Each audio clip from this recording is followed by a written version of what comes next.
Good evening, everybody, and happy Thursday once again. Okay, so it's been a big week for women. I mean, holy Kamala Harris, or as she put it, Mamala, which I love.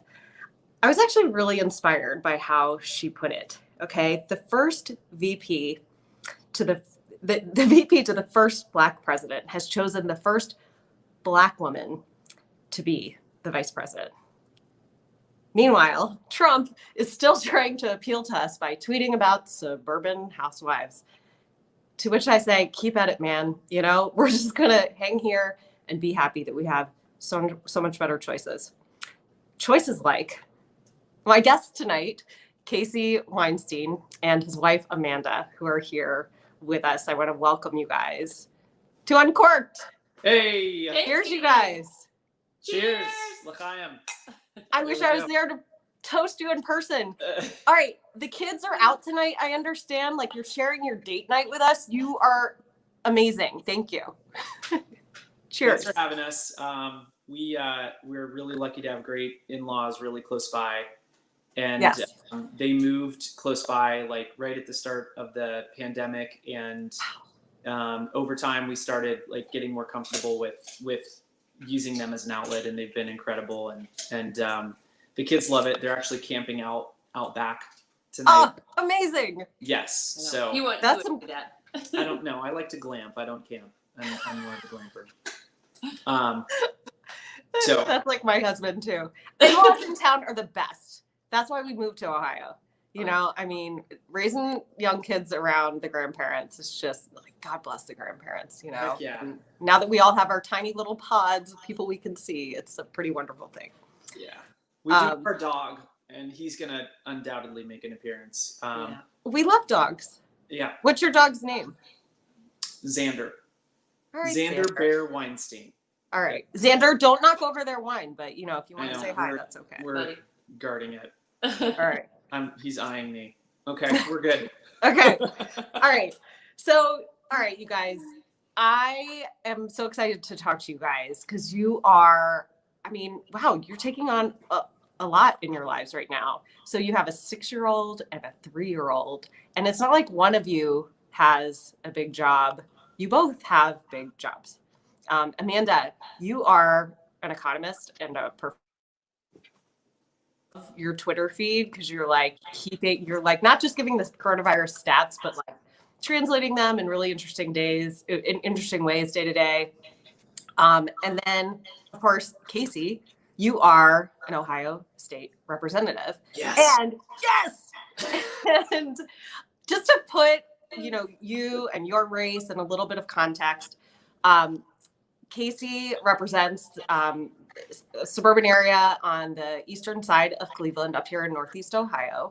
And he was one of the 6 Democrats to pick up seats in the Ohio State House in 2018. And now that had not happened for Democrats in like a decade in Ohio. So this was a big deal. And Casey is a part of this class of 6 Dems that did this across the state, all in suburban areas. So that was a big deal in 2018, and it means that in 2020, it's like a really important district to make sure that he is victorious. You represent the suburban housewives. Do you think they're afraid of Cory Booker? Yes. No, they're not afraid of Cory Booker. In fact, we think he's hot. So hot. Cory Booker. I was like, has he seen Cory Booker? Because I'm pretty sure the suburban housewives aren't afraid of him. Amanda, we agree on this. And we represent the true suburban woman in that opinion. I am sure of it. Yeah. Okay, so how do you guys support each other? And hi, Xander. How do you guys support each other in all of this? Like, how do you make sure that you can both have time to recharge? I think it's a constant renegotiating. I mean, with coronavirus, we're like, oh, I have my job, you have yours, the kids go to school, everything's great. We know exactly what we're doing. And it's like, haha, kids are at home now, what you gonna do? And you're like, I don't know. We gotta figure this out. Yeah. So I think it's like even renegotiating hourly. Like, oh, I'm gonna cook. Nope, I'm not. It's gonna be you. You're gonna cook tonight. It's a good way to put it. That my schedule's kind of unpredictable. I have another job in addition to my rep job, And so I don't know when I'm going to be down in Columbus and when I'm not, and so we have to work around that. So one thing we do is we'll do a little trade-off where, if she's got to sacrifice work time to be with the kids, while I have to take off to Columbus to like vote out a corrupt speaker, then over the weekend I'll really make an effort to give her time so that she can kind of just chill, get work done, and then I'll do something with the girls. So I try to keep her whole on time, and it's never. And we're pretty lucky with that because I have Yeah. a flexible job where my hours aren't the 9 to 5, so I can always push to Saturday hours after the kids are to bed hours, and so we're pretty lucky that way. I don't know how anyone else does it really. Yeah. And we do, we have the in-laws close by too, which has helped Huge. as well. So we're really thankful to have that support system around. But Amanda's right. I mean, it's a constant. Like we kind of look at our week and we're like, what did we do to ourselves this week? What did like 2 weeks ago Casey and Amanda commit to this week that is now screwing us over? This week?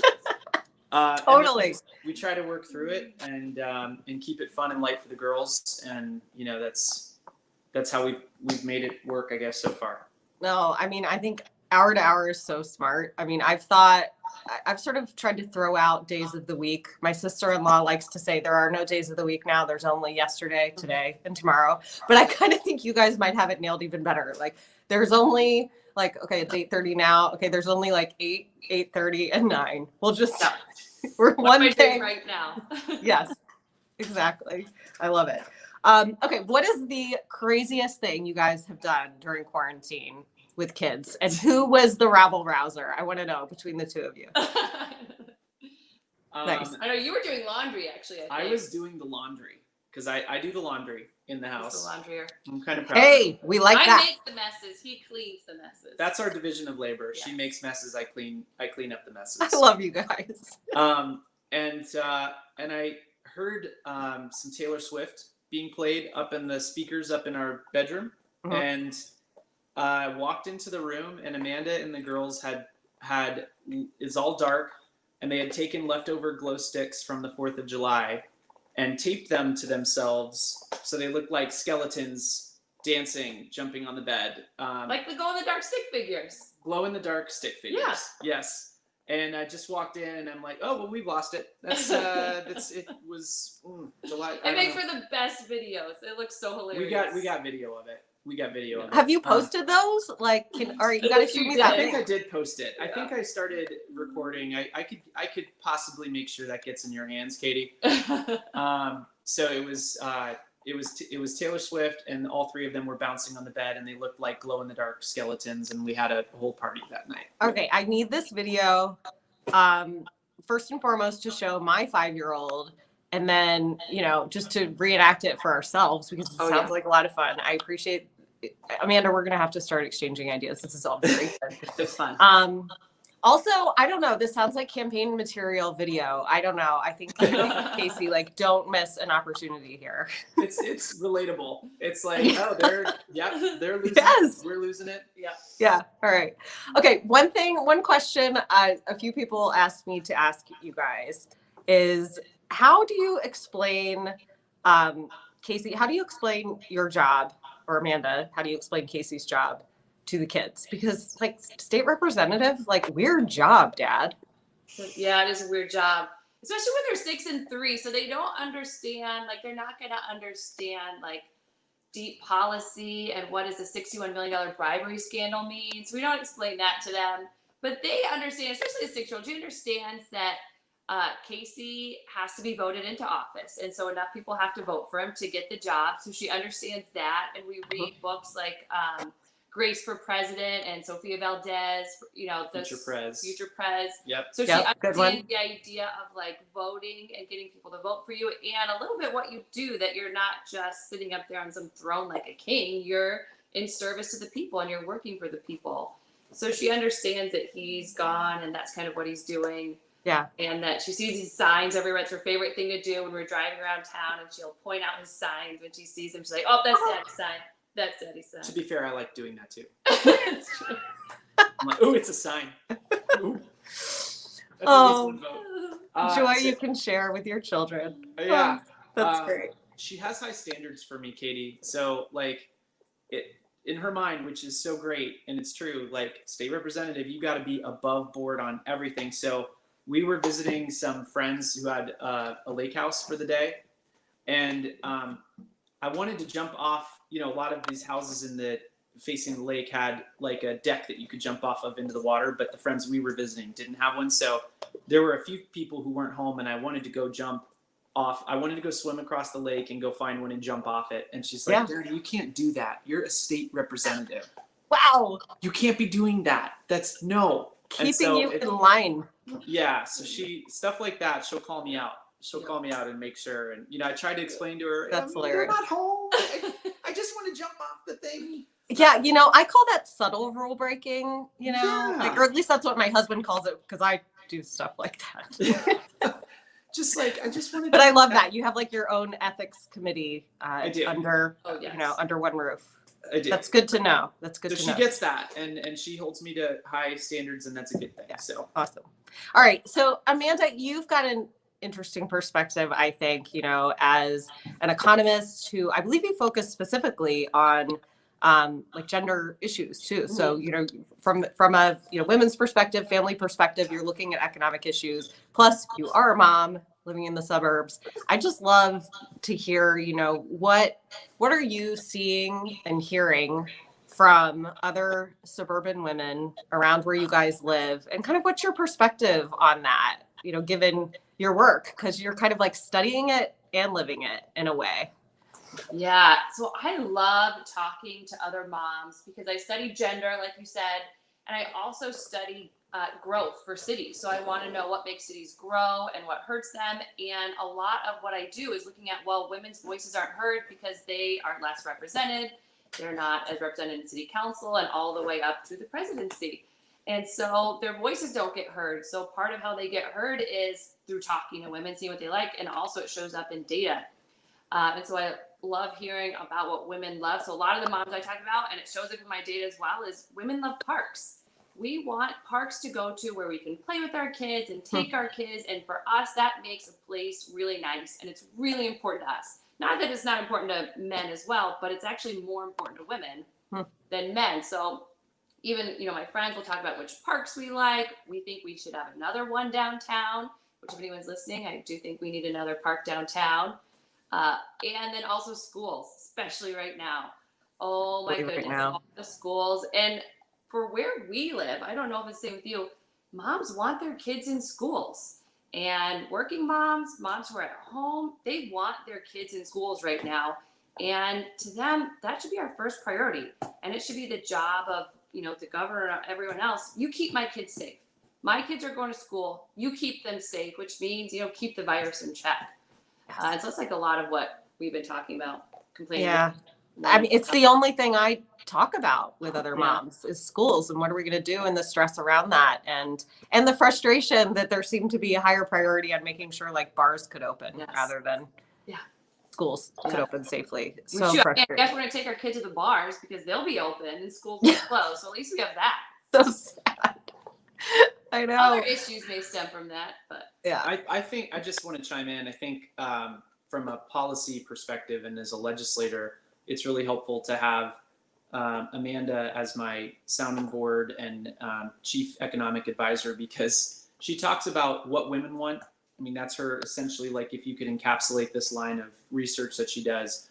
And it turns out women make the majority of the decisions for households.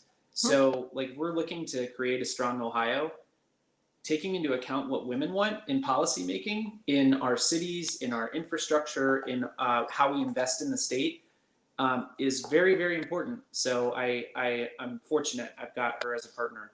Well, cheers to that perspective. Yeah. Cheers. No. Seriously, guys, thank you. She All right. love to tell me what to do. don't we? All right, you guys, I want to get into what has been unfolding in Ohio in the last several weeks. Okay, so I know that the one thing I knew about your race in 2018, Casey, was that Republicans spent a lot of money that we knew about. Yeah, Yeah, to try to prevent you from winning. It's actually pretty incredible. You defied the odds in that regard. Now we find out that so much of it, I mean, I'm sure that was so weird to have like, who are these groups with weird names we've never heard of running these ads against us? And now to find out that it was all being funded by First Energy through this bribery, money laundering scheme, through Larry Householder, who's now been taken out, of course, as the Speaker of the Ohio House. And I just want to hear from you guys, like, what was that like to experience those sort of mysterious, strange, false attacks as a couple, like with young kids, and then to the revelation of what was behind so much of it? Well, do you want to answer that? No. I mean, it's always interesting watching TV and then seeing your husband's face pop up there and them saying like crazy, crazy stuff. And you're like, oh, that wasn't what I expected on this commercial break.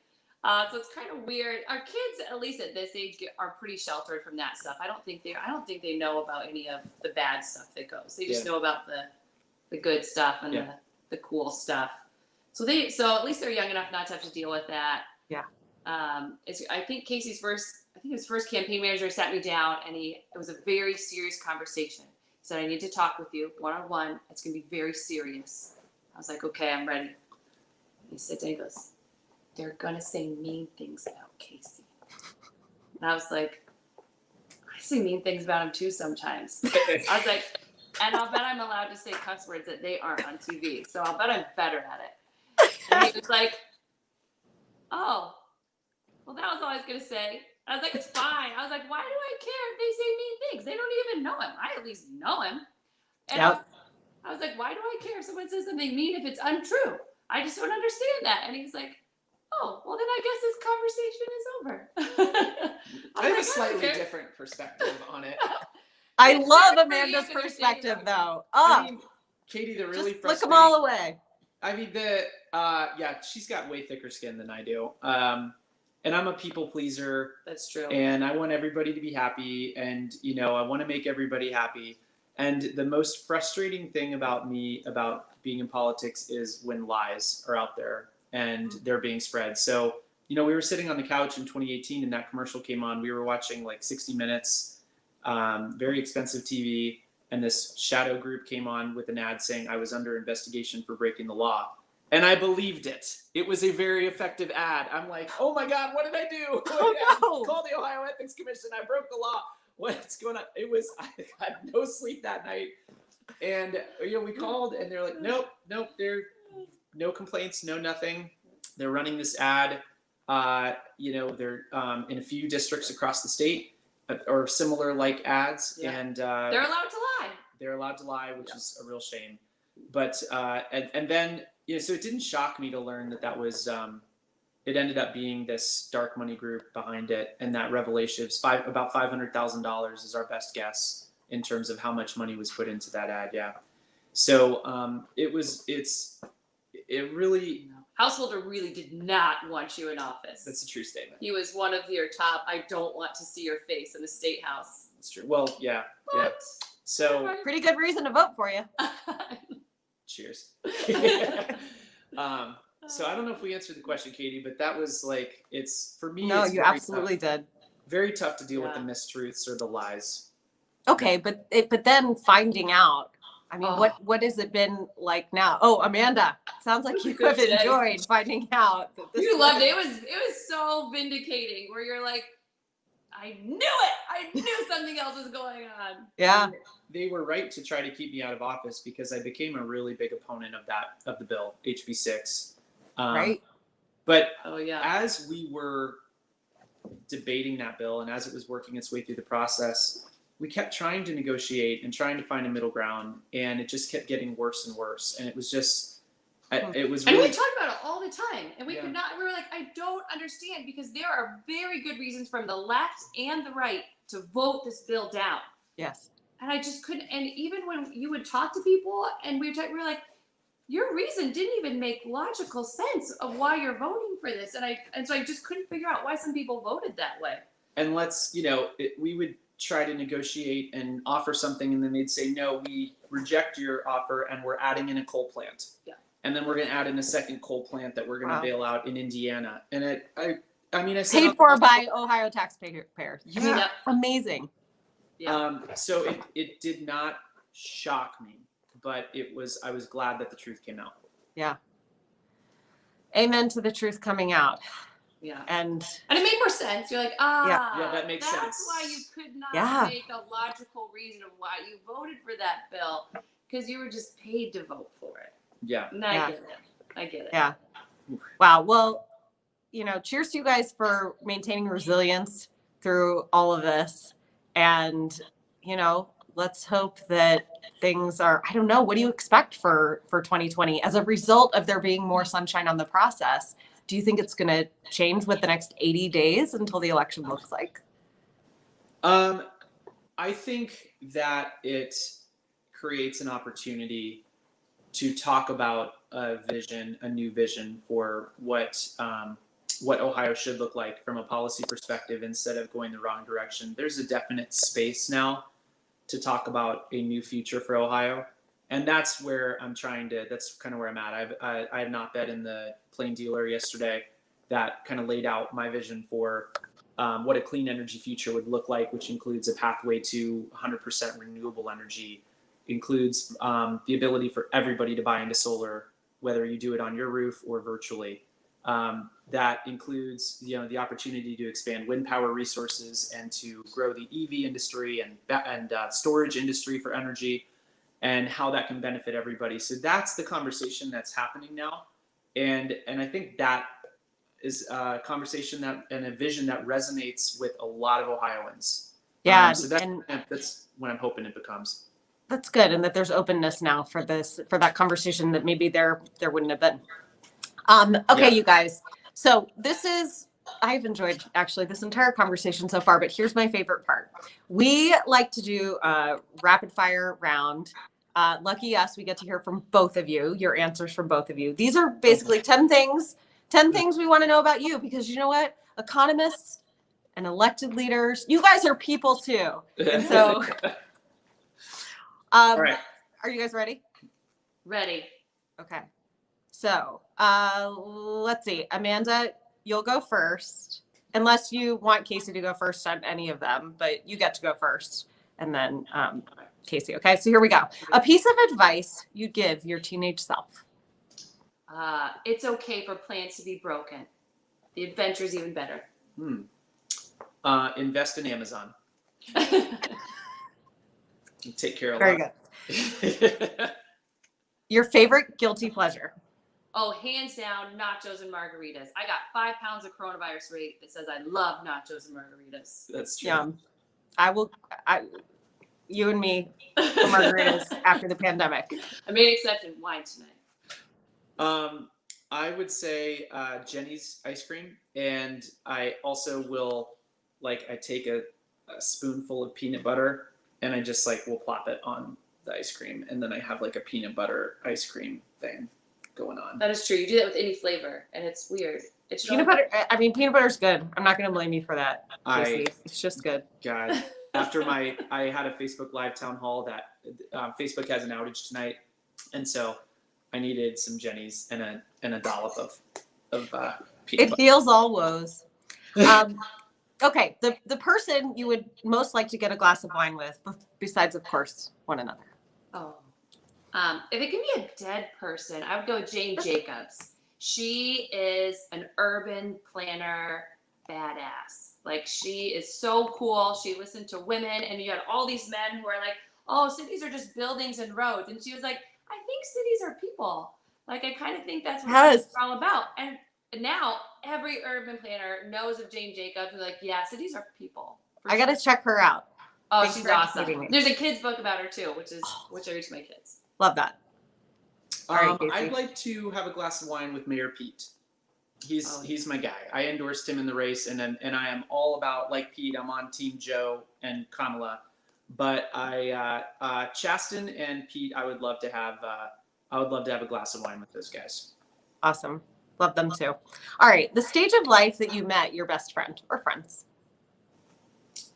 I think I have one in like every stage of life. Like I have like a high school best friend, Megan, like a college best friend.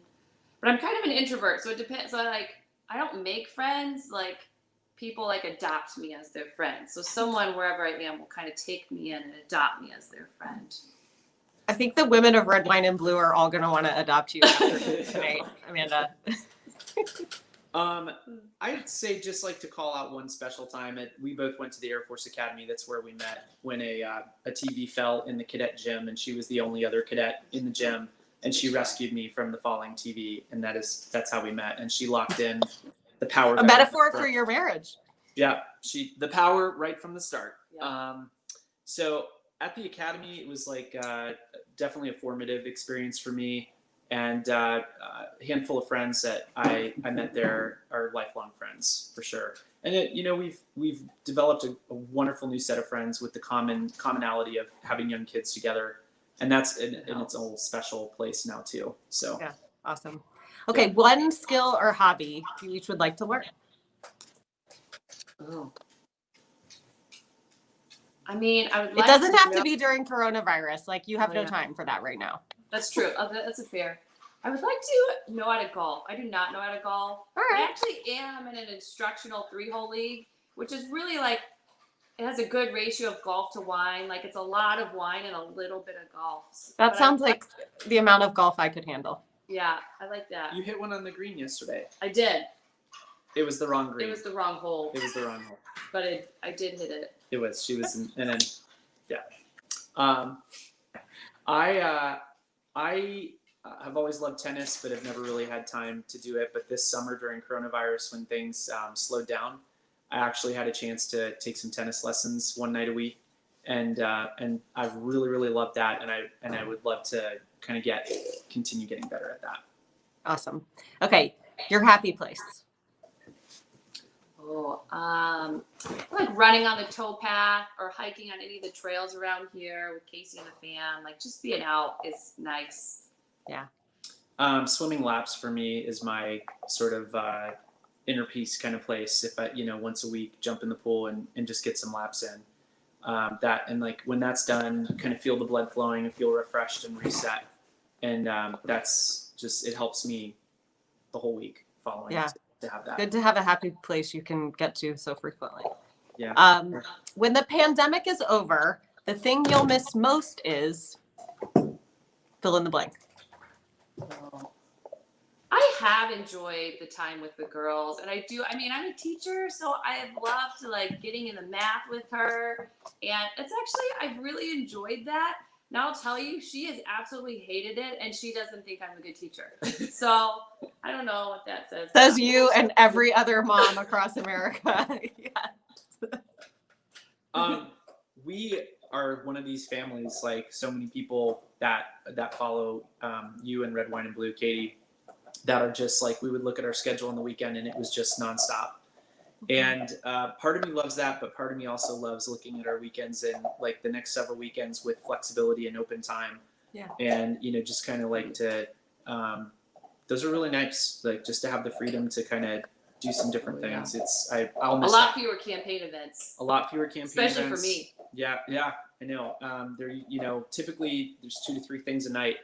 And, for better or worse, they're not happening. And of course, I wish I could be connecting with voters that way. But the silver lining is definitely just that open time. Yeah, so absolutely. I'll miss that. Yeah. Okay, flip side though, when the pandemic is over, the thing you will miss the least is? Oh, man. Trump's daily press conference. I mean, that's all the time. Yeah. Good one. I could go first on this one. I just Zoom all day long, WebEx and Zoom all day long. It was kind of novel at first, and now it's kind of like I need a little bit of a break from Zoom and WebEx. Zoomed out. A little bit zoomed out. Yep, I'm with you. A little more in-person interaction. I know. I'm the extrovert of the couple. I need that. Oh, it's true. I think for me, it has to be like the boundaries, where I feel like coronavirus just like shot all the boundaries. Like you're working and you're taking care of your kids at the same time, and you're like somehow like sucking at everything at the same time. And there's no like, well, at least I can suck at one thing at a time. But now I just suck at everything all the time. Need boundaries. It's a really good one. Yeah. I hadn't thought enough about that, but yes, I missed that too. Okay, last question. One thing each of you are just grateful for right now. I have been very grateful for the time that we have had together. And then, I've also been really grateful for people with good ideas. Because as much as the pandemic sucks, what I've loved is people have come up with awesome ideas. Like even restaurants like, hey, yeah, have more patio seating. I would love that even if there wasn't a pandemic. We have like an outdoor drinking place. Like seeing people come up with ideas, and when people share like what they were doing with their kids and like, oh, this was a fun little experiment I did.